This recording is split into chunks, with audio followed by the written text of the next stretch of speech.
Mamuka sei mhuri yeZimbabwe, tinokuchingamidzai zvekare kune chimwe chirongwa pano paZim Facebook Secrets and Confessions. Tatsuka zvekare nemamwe mamessages. Regedzai tibva tapinda mumamessages edu atatsuka takakubatirai. Message yedu yekutanga yakamira sekudai so: hanzi makadi zvenyu mukoma, ndinokumbirawo kuti munge muchindiposterawo nyaya yangu makavikawo chitupa changu.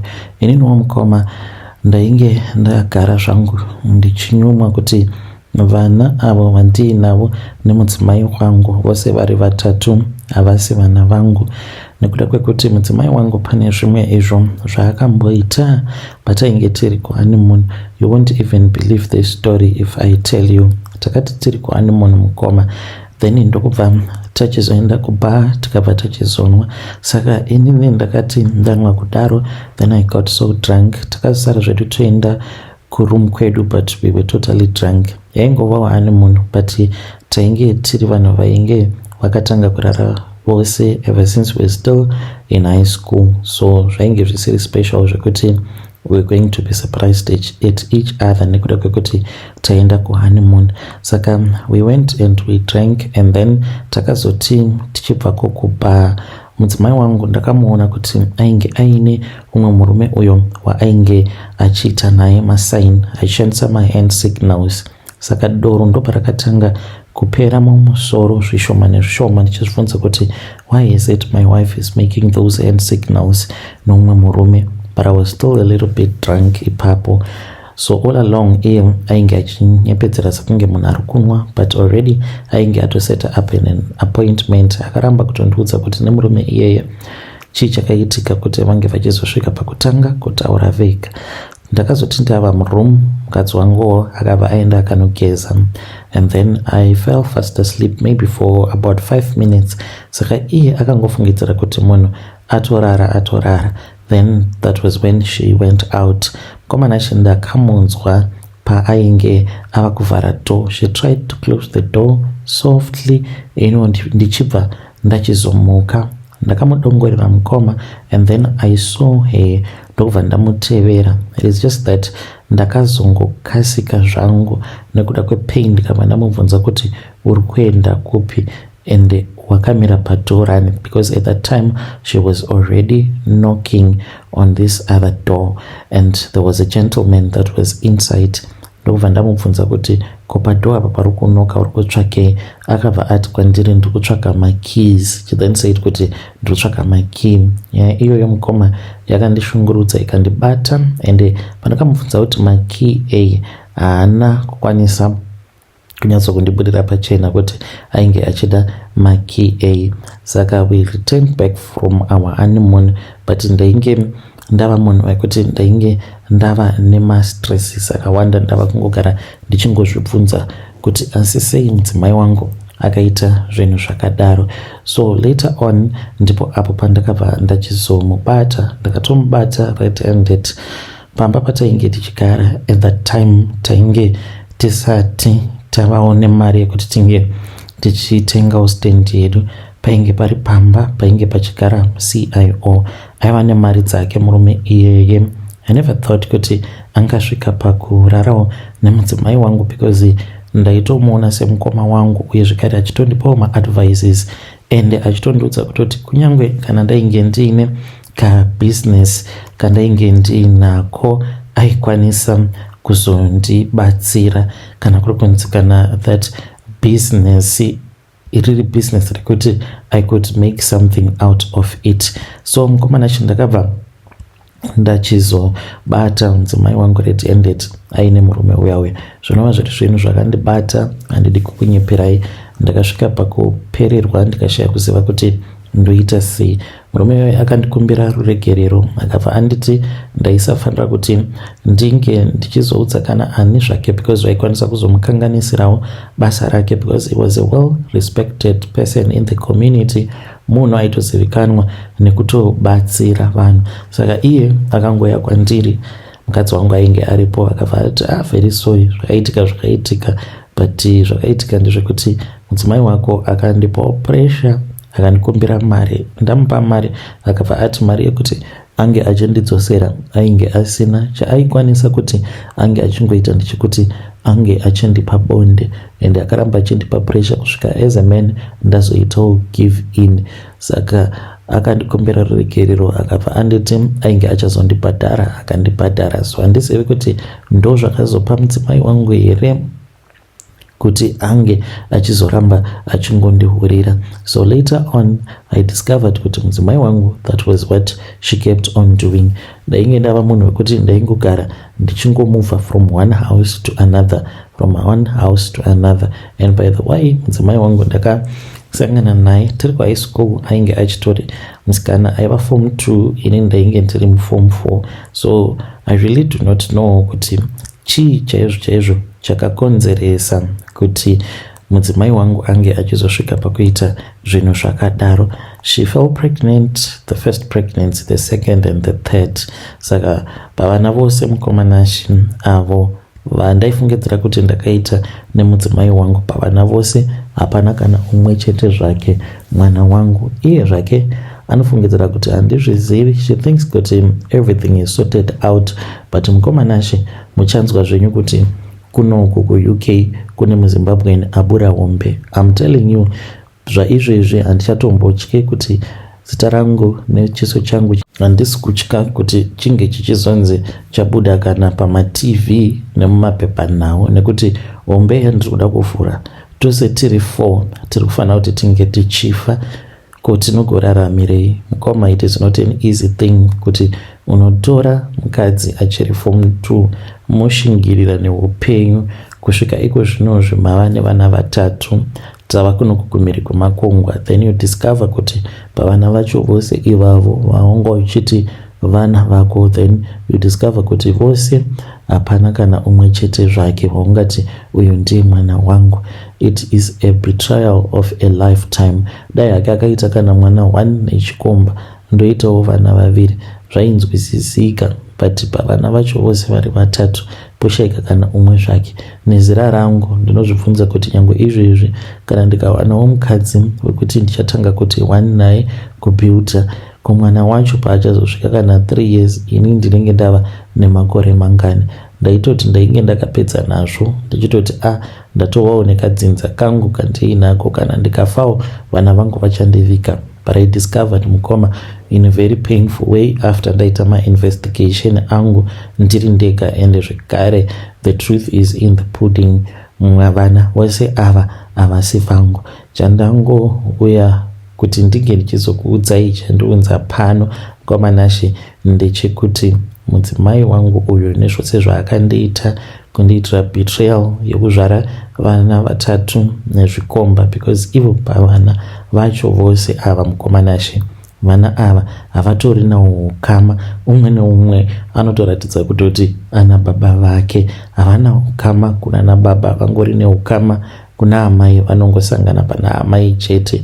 So what is that mukomanashi? Ini muchanzwa zvichinzi kune akabura hombe. I'm telling you, you are going to learn kuti kuno ku-UK kune murume akazviuraya after abva mukuuraya mudzimai nevana. Ko chii chinganditadzisa? Vanhu ava vakandiita betrayal inorwadza kudai. Ndakashingirira, but this woman is an ungrateful bitch exclamation mark. Muchanzwa zvenyu kuti ku-UK kune umwe akanganisira mamwe maZimbabwean, nekuti hombe yandiri kuda kuti ndige ndichibura I'm sure kuti hakuna futi muZimbabwean achazotendedzwa zvekare muno mu-UK. Kunoku kwatogara kwatova nema anti-migrant sentiments, and nehombe yandiri kuda kuti ndinge ndichizobura, because tichangowanikwa tose tiri 4 takafa. Hey, vedare ndo message iyo yandakatumidzirwa ichibva kuna mukoma vedu. Ngatizamei kuti tinge tichitaura navo mukoma vedu ava mucomment section. Zvakangooma hazvo vedu we. Yeah, pakaipa. Yeah, zvakaoma. Let us try to speak with our brother in the comment section. Tinotokukumbira iwo mukoma kuti please in whatever that you do, please musazoita zvinhu zvakadaro, because kana kuri kunzi mukaita suicide after mabva mukuuraya amai guru nevana. Fungaiwo nezveupenyu hwevana. Vana avo havana kana chavanoziva. They did not even ask to be born. Havatozivi anything. They see you as their father.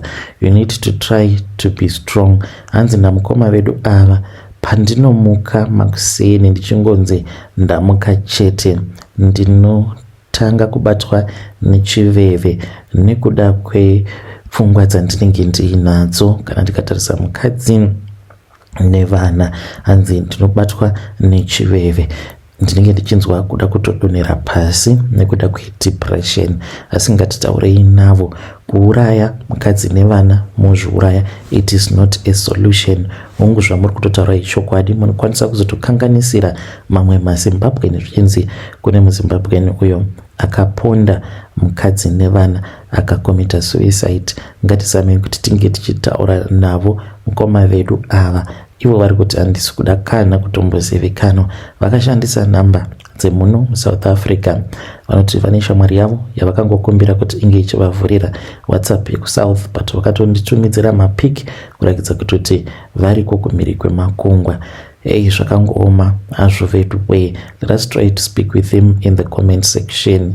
Vedu we, kana maendawo ikoko kumhiri kwemakungwa, if you are a woman, please musazongoti ndakabatwa nemweya wenzvimbo. Think also about your husband, nekuti ivo vari kuti situation yacho yakazonyanyisa kutowedzera kuva serious. Vava ikoko kumhiri kwemakungwa. Mukadzi wavo hanzi she is very wild, she does not care about anything. Hanzi munhu uya kuti she does not care about me. Let us try to speak with him in the comment section. Rekedzai tibva taenda panyedu inotevera.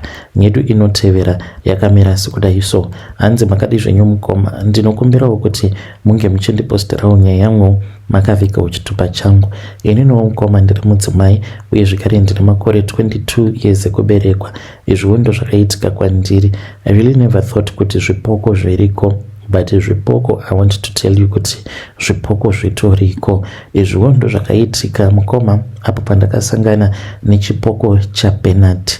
Ndainge ndagara hangu ndiine musikanzwa kubva ndichiri kuprimary school.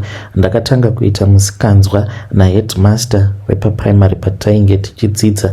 Headmaster ava vaigara kuma areas kwandainge ndichigara, saka nguva zhinji vaikwanisa kungondita pick up nemotikari yavo tobva taenda kuchikoro. Uye zvekare vakazotogumisidzira vava kutonditaimira kuti pandinenge ndava kubva kuchikoro vanondiita pick up.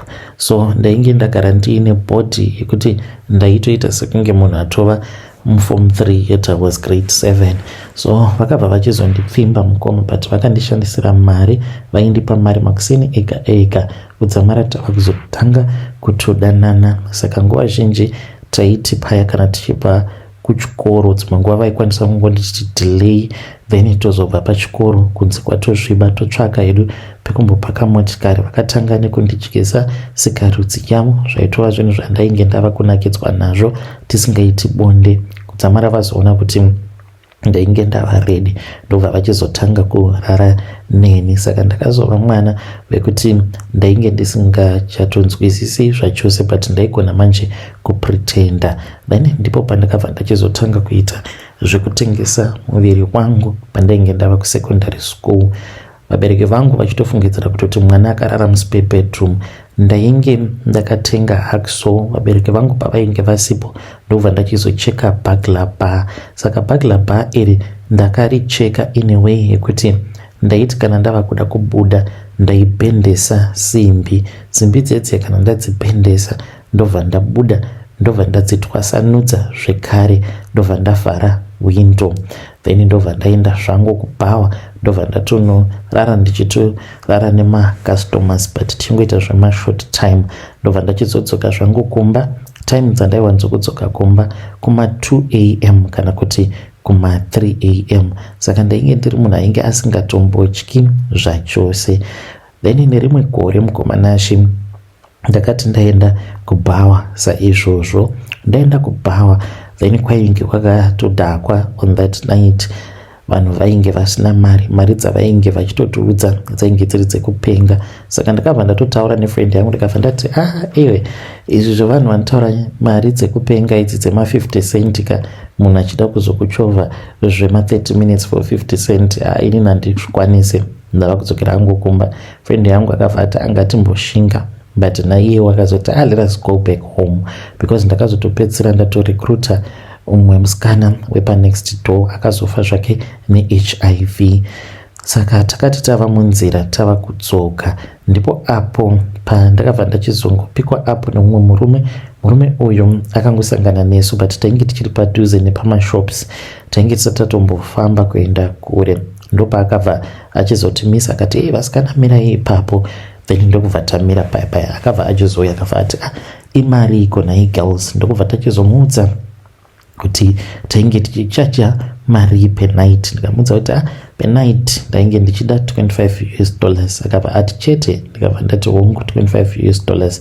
Akabva ati haisi nyaya, mari ndinayo.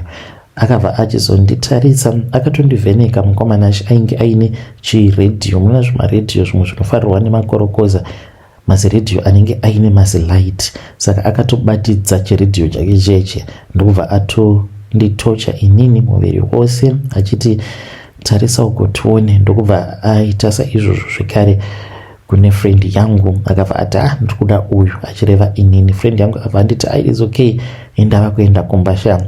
Ndokubva ndachizotorana nemunhu uya ainge atotiudza kuti zita rake ainge achinzi Bernard. Ndakabva ndachizotorana naBernard, ndokubva tachizoenda kumotikari kwake.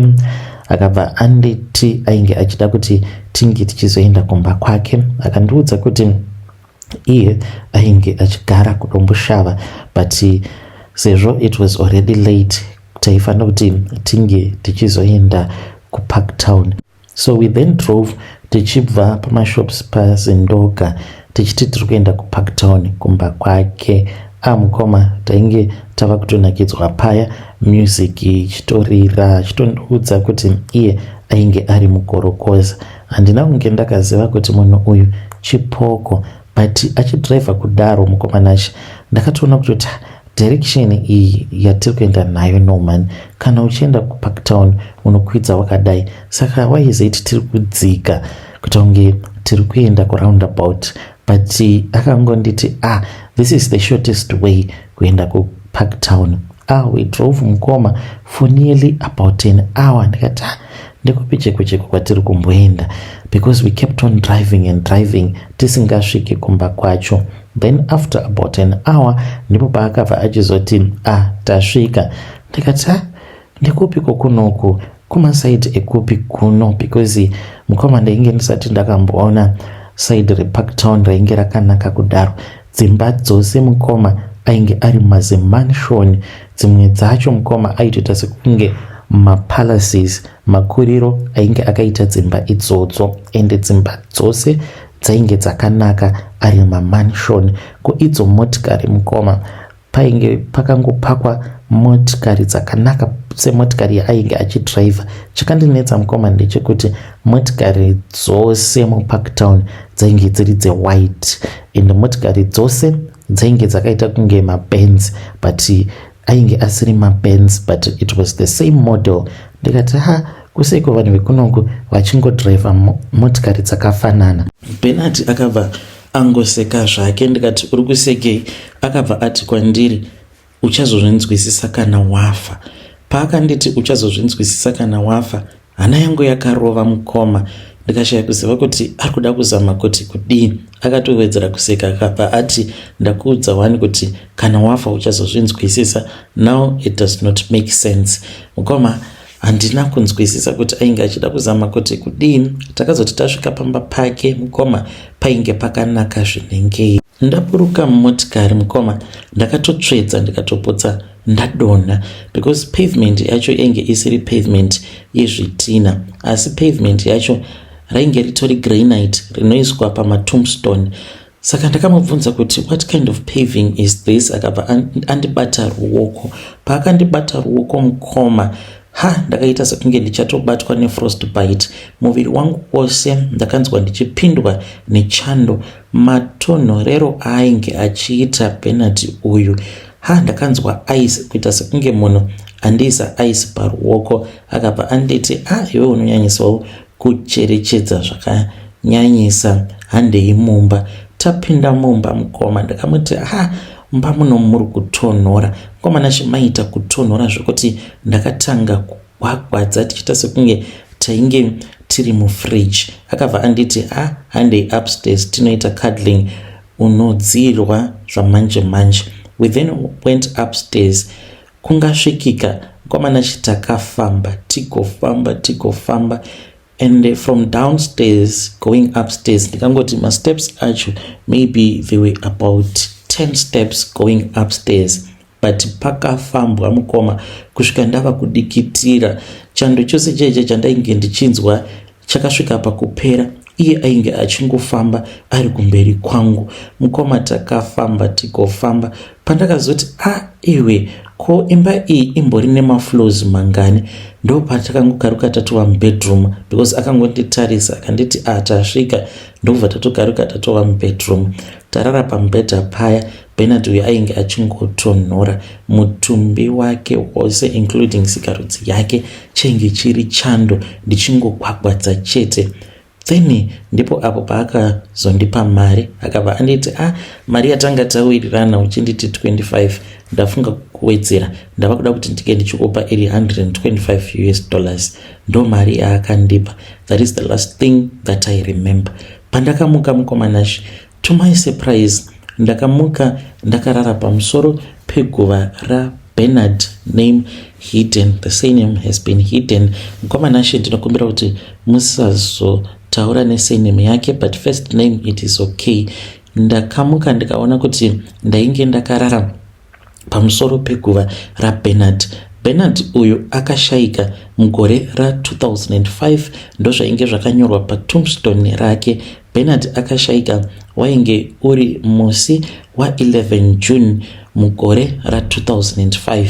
Ndo zvakaitika izvi mukoma ndakashamisika pandakamuka ndikaona kuti ndainge ndakarara pamusoro peguva raBernard.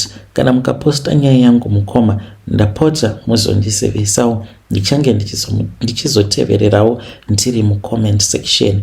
Zvakazoitika ipapo mukoma munhu akamhanya. Apa makumbo angu ainge achirema kufamba kwose kuya kwandakaita, tichifamba kukwidza tichiti tiri kuenda kubedroom kwake. Pakafambwa zvekudaro mukoma ende makumbo angu ndakatoona kutoti ainge akatozvimba. When you post my story, please tell me, ndichange ndichizotevererawo ndiri mucomment section. Vedare ndo message iyo yandakatumidzirwa ichibva kuna vahanzvadzi vedu. Hanzi ivo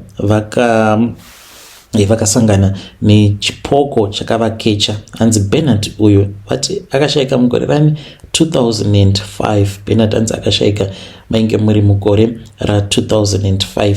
Hanzi vakakechwa naBernard pamashops ekwaZindoka, vakabva vachizongokaruka vatova kumbudzi. Strange things indeed they do happen in this world. Vakumbira ivo vakati havasi kuda kuti surname yake inge ichizotaurwa, asanzi first name yake anonzi Bernard. Strange things indeed they do happen in this world. Let us try to talk about this in the comment section. Makambosanganawo nacho here chipoko cha Bernard? Hanzi zvinotondikanganisa kana mupfungwa. Regai tibva taenda panyedu inotevera. Nyedu inotevera yakamira sekudai so. Hanzi makadi zvenyu mukoma, ndinokumbirawo kuti muke muchindiposterawo nyaya yangu makavekawo chitupa changu. Ininoonda uya pano ndiine confession yangu iyo yandiinayo. Confession yangu mukoma yakamira sekudai so. Ndiri mudzimai uye zvekare ndine makore 38 years ekuberekwa. Ndinotoshandawo mugovernment mukoma.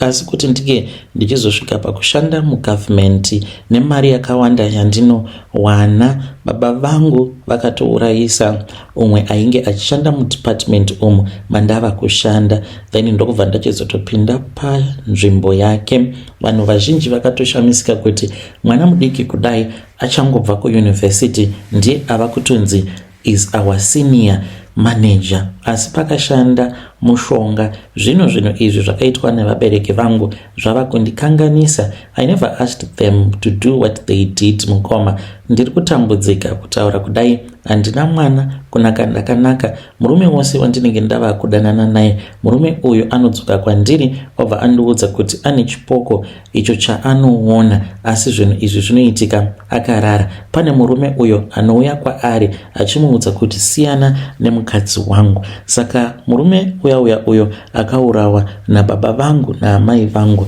ndiye ava murume wangu. Ininiwo ndichimuka ndinotoona masaini ekutoti ndiri munhu abva mukurara nemurume. Zvinova zviri zvinhu zvokuti zvinondibata. Sikarudzi yangu inongogara ichingovava nguva dzose. Pandinenge ndakarara nemunhurume ndinotonzwa kutoti sikarudzi yangu inenge ichiita sekunge iri kuburitsa hunye, ndototanga kutonzwa kutovava. Murume iyeye abva mukurara neni anotangawo kukwenya achiti anenge achivaviwa. Varume vose avo vandakarara navo vanonzwa kuvaviwa kumusoro, pachimusoro chesikarudzi ndopavanotanga kunzwa kuvaviwa vachikwenya. Kungokwenya chete kwaanenge aita murume iyeye zvinotoreva kutoti zvinenge zvatodhakwa, anobva achizotanga kurwara zvinenge zviri very serious. Ndakati ndichiri kuyunivhesiti yainge ava nguva yekuti tinge tichiita ma-attachments. Saka baba vangu vainge vakagara vakandikurudzira kuti ndinge ndichiita handichatauri hangu payunivhesiti pandakadzidza. Saka baba vainge vachida kuti ndinge ndichizoita ma-attachments in the same department that he was working. Asi painge paine umwe murume uyo aidzivisa, ainge achiti zvainge zvichida kuitwa nababa vangu, we were not following protocol. Zvose izvozvo zvichiitika handina chandainge ndichiziva. Zvinhu zvavainge vachiitirana kubasa kwavo vachirwa kudaro ivo baba vangu nemurume iyeye uyo akazourawa nababa. Baba vangu vakabva vachizoenda kuChipinge, vakaenda vakati ivo naamai vakati vaenda kuChipinge kudaro ndipo apo pavakabva vachizopiwa mushonga ndokubva vachizomuuraya. Murume uyu zvinonzi akafa achiona kitsi yeblack yainge ichimuteverera, akazogumisidzira azoita accident. Aita accident ndokubva achizofira paspot. Saka ndakazosara hangu ndouya pama-attachments, but vabereki vangu vainge vatopedza nyaya dzacho a week before ndisati ndaenda pama-attachments. That is the week that the man passed away. Ino handina chandainge ndakamboziva, asi nekufamba kwenguva nehope dzandainge ndorota ndaiti kana ndikaudza amai vaingotanga kungopopota, she was overreacting until ndazoudza baba. Ndakati ndaudza baba vangu ndopavakabva vachizondiudza zvose izvo zvainge zvakaitika, and then he even apologized kwandiri. Vakabva vanditi sorry mwanangu, asi izvi ndo zvakaitika mwana. Takaenda kuMozambique, taenda kuMozambique ndokubva tachizonoita mhiko, takaita mhiko dzekuti iwewe unge uchizokwanisa kupinda pabasa. Vakandiudza zvimwe zvose izvo zvakaitika, but iniwo ndainge ndochema ndichizvibvunza kuti asi sei vabereki vangu vakaita zvinhu zvakadai. Ndiyo secret yangu iyo yandiunza pano. Handitoziviwo mukomanashi kuti ndingazvifambisawo sei. Kana mukaposta nyaya yangu ndisiviseiwo, ndichange ndichizotevererawo ndiri mucomment section. Ndava kudawo kuroorwa veduwe, asi murume wose uyo wandinenge ndatanga kudanana naye, murume iyeye kana tikangorara tose chete ndo kutovharana kwazvinenge zvaita. When you post my story, please tell me, I'll be following through hangu ndiri mucomment section. Hey vedare, ndo message iyo yandakatumidzirwa ichibva kuna vahanzvadzi vedu. Ngatizamei kuti tinge tichitaura navo vahanzvadzi vedu ava mucomment section. Hanzi I've never been married, hanzi handina mwana zvekare, ndiri kutsvakawo murume. Asi dambudziko rinoitika kwavari nderekuti kana vakangogara vanzi vanenge vava nemurume uyo wavanenge vachifambidzana naye, hanzi murume iyeye anobva atanga kurwara. Let us try to speak with her in the comment section. Ngatisanganei zvekare mune zvimwe zvirongwa zvinotevera. Please make sure that you like this video. Even if you can share the video as well. Munoti kudii nenyaya yechipoko chaBernard? Kwamana zvakangooma hazvo veduwe. Apa confession iyi ndiri kuirekodha huri usiku, zvivindi hazvo, but hey, kurekodha nyaya yaunenge wakatoudzwa zita rechipoko chacho ndipo paya paunenge wakungofunga kuti zvino Bernard uyu haazongokaruki here atongobudikira obva atoti nhai mukomanashi komuri sei, neniwo ndine confession yangu. Zvinoitawo here kuti munge muchiverengawo confession yangu kana kuti hamutambiri maconfession kubva kuzvipoko. Ungamhanya kana zvinhu zvakadaro zvikaitika. Ngatisanganei zvekare mune zvimwe zvirongwa zvinotevera.